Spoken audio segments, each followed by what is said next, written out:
If you want your dog to tell you when they have to go potty, you need to try this. Hi, I'm Em, and I'm a certified professional dog trainer who uses positive reinforcement training techniques. Whether you're using potty bells or a button, my preferred method, the pattern is the same. Cue, then potty. First things first, you have to teach your dog how to interact with the item that they're going to use to tell you that they need to go. Don't just put it into their environment and assume that they know what it is or how to use it. And I would recommend using shaping to teach them how to interact with those items. And I'll talk about that in another video coming up later this week. Let's talk a little bit more about the pattern of how to get your dog to actually use them once they learn how to interact with the item. The first step of the pattern is picking a location for the item to live. You don't want to move the item to different locations because your dog is going to pick up on the routine and the consistency of it staying in one location, which is going to help them learn faster. Put the bells on the door or the buttons next to the door that you always use to take them out to potty. Once it's set up, you can use it to start pairing the association with the item being interacted with to then going outside and going potty. Every time you take them out, ring the bell or press the button yourself first.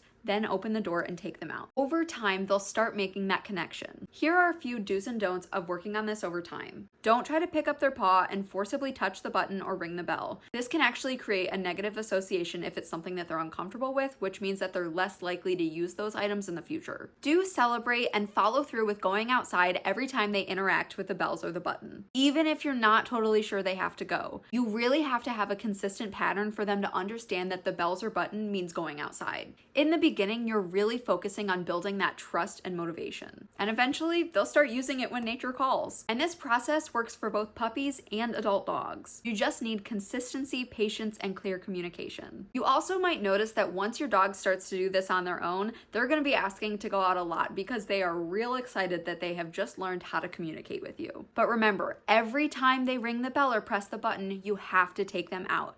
Once again, consistency really matters here. Make sure you follow so you don't miss that shaping video when it comes out later this week. That's going to help you teach your dog how to actually interact with the buttons or the bells. Let me know if you have any follow-up questions in the comments.